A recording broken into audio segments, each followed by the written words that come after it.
भाई, अर्चना कहाँ है? किचन में। अरे सुन ना, ये चाल वाले तेरे पीठ पीछे क्या क्या बोल रहे हैं? भाई वो सब बाद में बताना है, अभी मुझे अर्चना से कुछ जरूरी बात करनी है।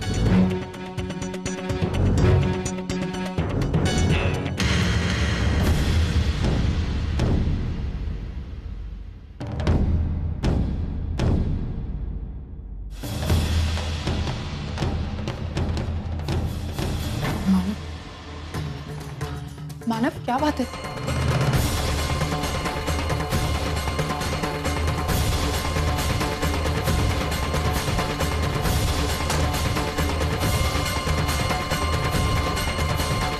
ये सब क्या है अर्चना?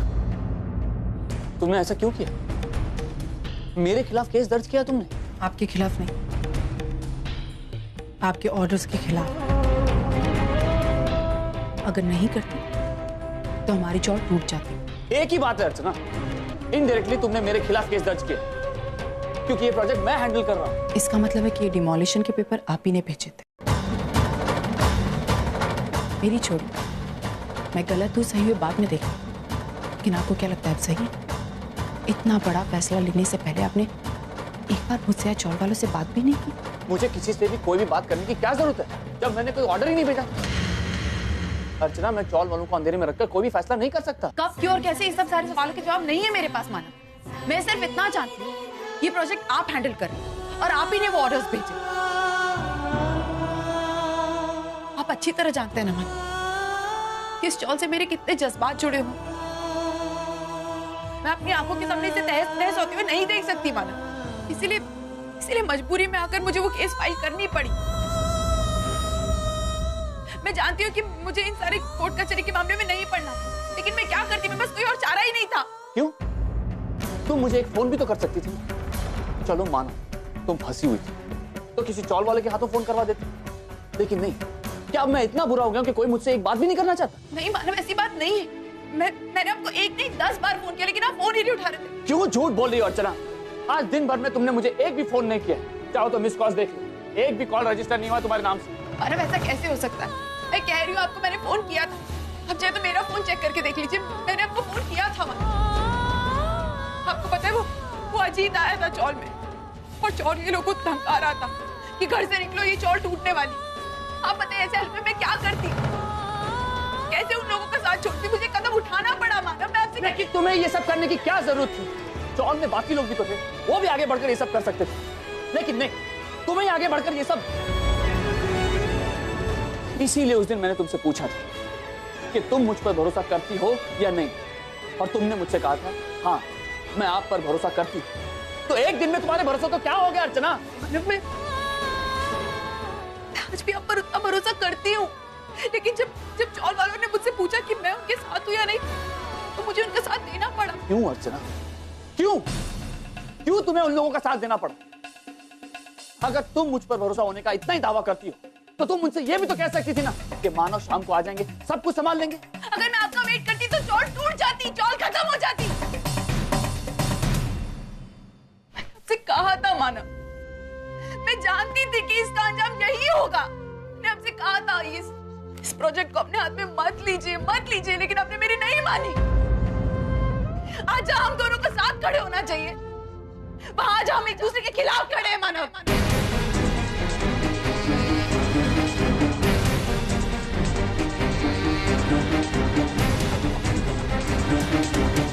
तो तुमने तय कर लिया कि तुम मेरे खिलाफ लड़ोगी। चौल वालों की भलाई के लिए कर रही ना तुम ये सब?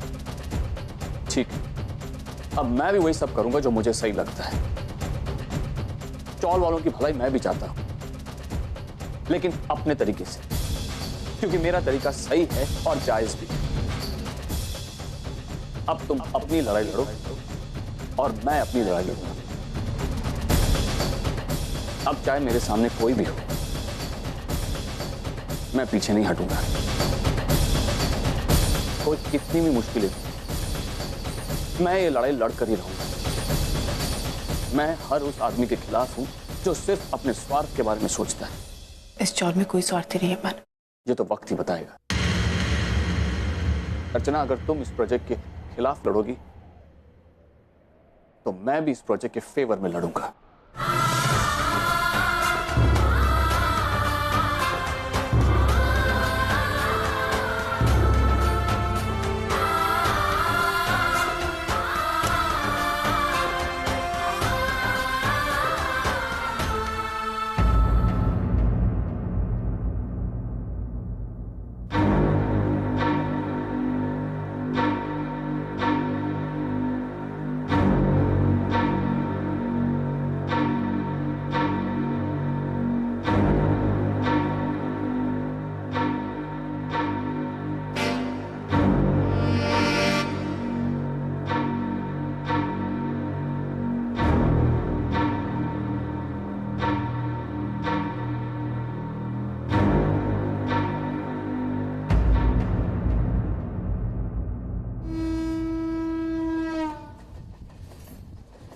वैशु क्यों इतनी चिंता कर रही है? अरे मौसम बदल गया है इसलिए हल्का सा बुखार आया होगा। कल सुबह डॉक्टर के पास जाना, समझी ना? एक मिनट है वैशु, शायद तेरे बाबा आ गए हैं। कल सुबह फोन करूंगी। हाँ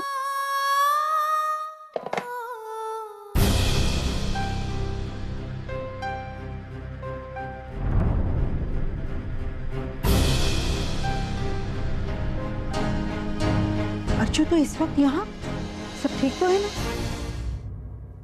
क्या हुआ? इतनी परेशान क्यों है? अंदर तो आ। देख मेरा जी घबरा रहा है, तू आ जा, पहले अंदर बैठ।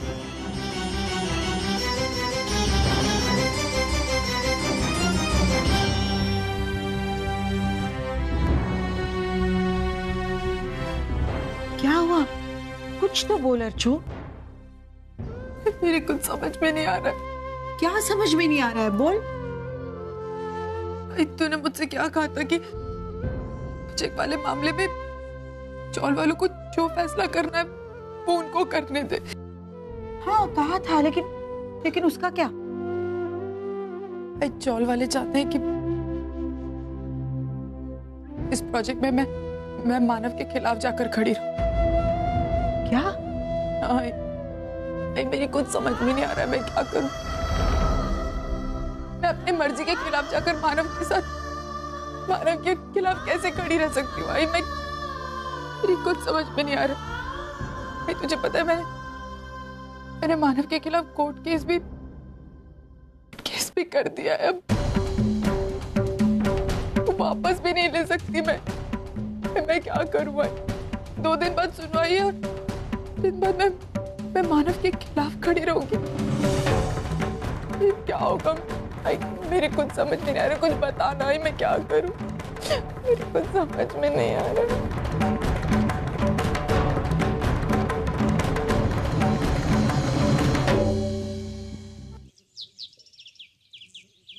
वैशु, मैं जा रहा हूं।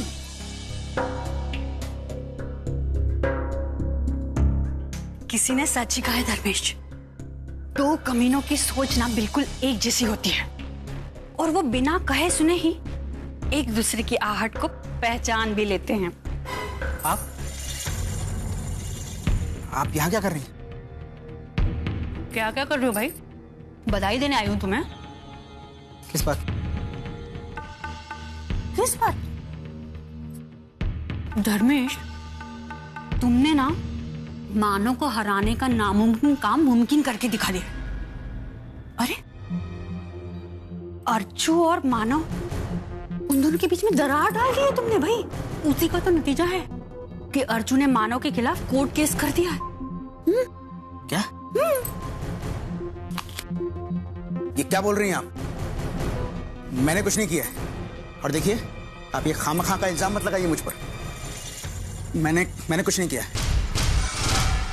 उधर क्या देख रहे हो बार बार? वैशु घर पर है? ओह, तुम चिंता मत करो, उसे कुछ भी नहीं सुनाई देगा। मैं क्यों चिंता करूंगा जब मैंने कुछ किया ही नहीं है तो?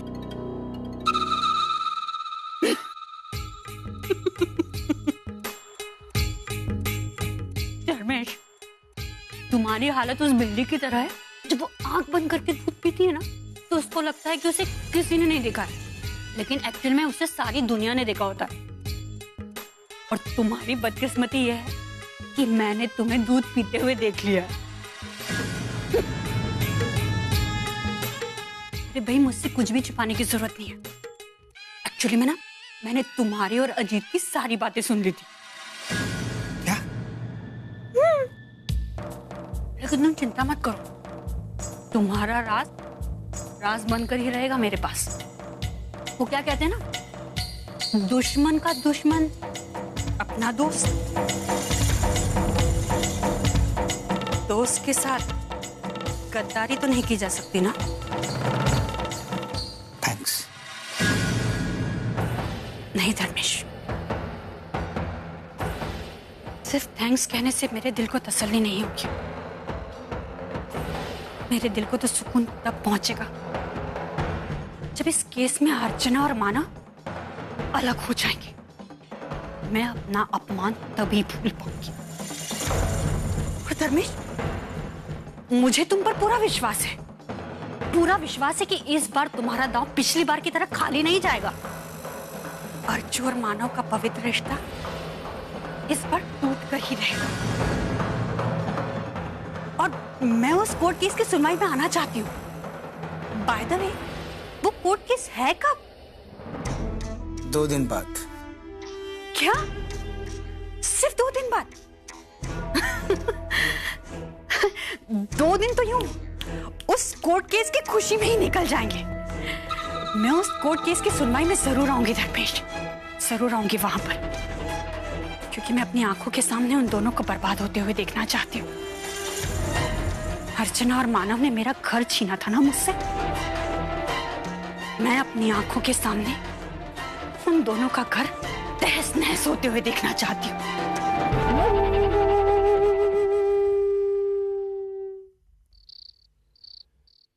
देखिए, कल हम हमारा केस कोर्ट में पेश कर रहे हैं और मैं चाहता हूं कि हमारा प्रेजेंटेशन बिल्कुल फ्लॉलेस हो। हम पूरी तैयारियों के साथ उतरे ताकि रिजल्ट हमारी फेवर में हो। मैंने कुछ सबूत इकट्ठा किए हैं, लेकिन उन सबूतों के साथ साथ मुझे कुछ गवाहों की भी जरूरत पड़ेगी। वकील साहब, मानव ने इस चाल के लोगों का भरोसा तोड़ा है। आप उसे ऐसा सबक सिखाना कि वो जिंदगी भर याद रखे।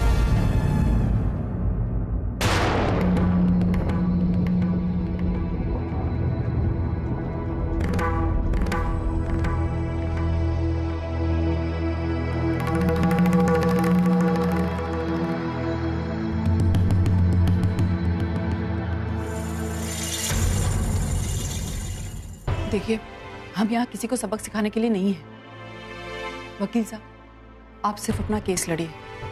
हमें किसी को सबक नहीं सिखाना है, ना हमें किसी से बदला लेना है। बस हमें हमारी चौल चाहिए और कुछ नहीं। ऐसा आप सोचती होंगी, पर बाकी लोग तो यही चाहते हैं ना कि उनकी चौल पर बुरी नजर रखने वालों को सबक सिखाया जाए। क्यों चौल वालों? सही कह रहा हूं ना मैं? नहीं वकील साहब, अर्चना जो कह रही है वही सही है। हमने सिर्फ अपनी चाल बचानी है, किसी से कोई बदला नहीं लेना है और ना ही किसी को कोई सबक सिखाना है। आखिर मानव भी तो कोई पराया थोड़ी है, वो भी अपना ही बच्चा है। हाँ, थोड़ा रास्ते से भटक गया है, लेकिन हम उसे समझा बुझा कर, गुस्सा होकर, डांट कर सही रास्ते पर ला सकते हैं। इतनी छोटी सी बात के लिए उसे जेल भेजना ठीक नहीं होगा। ठीक है, जैसे आपकी मर्जी। फिलहाल तो हम हमारे केस पे कंसंट्रेट करते हैं। अब मुझे बताइए कि जिस वक्त वो लोग चौल डिमोलिश करने आए थे, तो उस वक्त यहाँ पे कौन कौन मौजूद था? मैं उन लोगों को गवाह के तौर पर कोर्ट में पेश करना चाहता हूँ।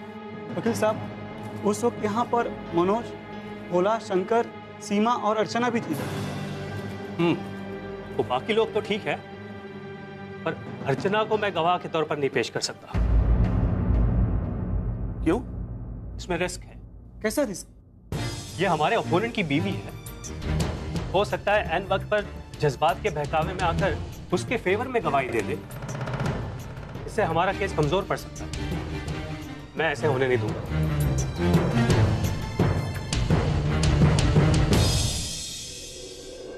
अर्चना, मेरी वो फाइल कहाँ है? कौन सी वाली फाइल माना? वो मेरी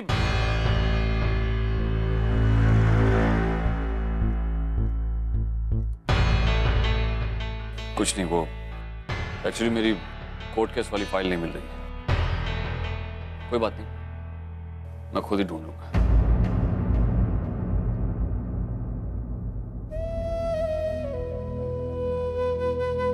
मानव, आज पता नहीं क्यों मुझे बिल्कुल अच्छा नहीं लग रहा है। मुझे भी। इतना जोर से सर दुख रहा है, पता नहीं क्या हो गया है। तो छोड़ दो ये सब। मानव, ये केस आपके अगेंस्ट नहीं है, डीके कंस्ट्रक्शन के अगेंस्ट है। मैं केस पेपर्स पर अपना नाम देख चुका हूं अर्चना। मैं आपको कैसे समझाऊं मानव, ये सब कुछ आपके खिलाफ नहीं है, सिर्फ एक कंपनी के।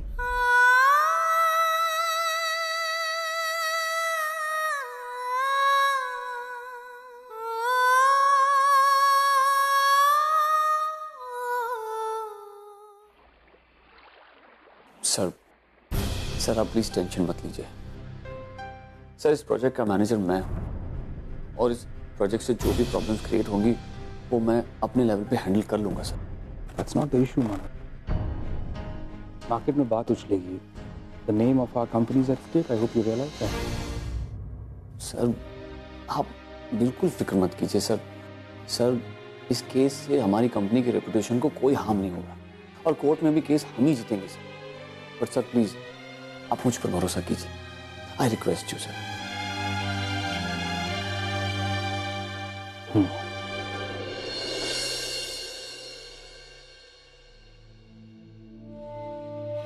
All right.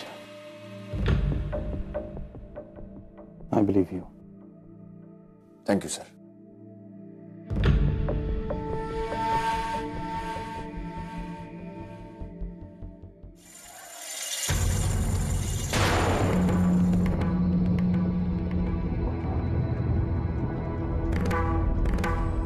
तुम यहाँ क्या कर रहे हो?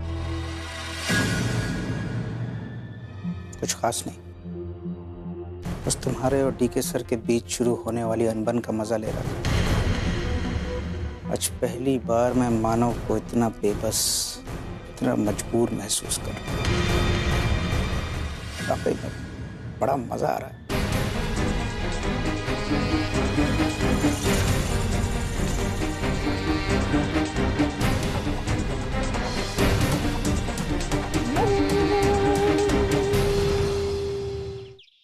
सविता दी, मुझे लगता है कि अब हम दोनों को मिलकर ही इस मसले का हल निकालना होगा। जिद्दी है, ना समझ है, लेकिन है तो हमारे बच्चे। हम उन दोनों को एक दूसरे से लड़ने झगड़ने के लिए नहीं छोड़ सकते ना। आप क्या कहना चाहती है?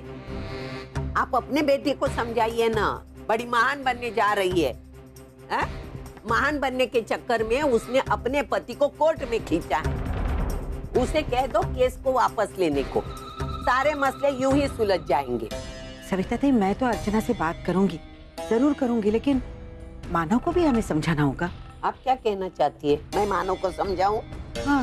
वो कोई गलत काम नहीं कर रहा है, मैं क्यों समझाऊं? नहीं नहीं, मेरा कहने का मतलब ये नहीं था। तो मतलब क्या है? क्या है आपका मतलब? मैं मेरे बेटे के सपनों को टूटते हुए नहीं देखना चाहती। इस चाली के जगह पे नई बिल्डिंग आए, इस प्रोजेक्ट के बलबूते पर मेरा बेटा बड़ा बिल्डर बनेगा। मैं उसके साथ हूँ, देखती हूँ कौन उसे रोकता है।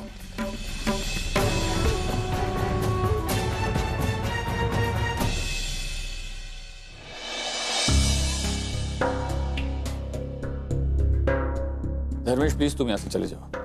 मैं तुम्हारी कोई भी बकवास सुनने के मूड में नहीं हूँ। मैं भी यहाँ कोई बकवास करने नहीं आया, अपने एक जरूरी काम से आया हूँ।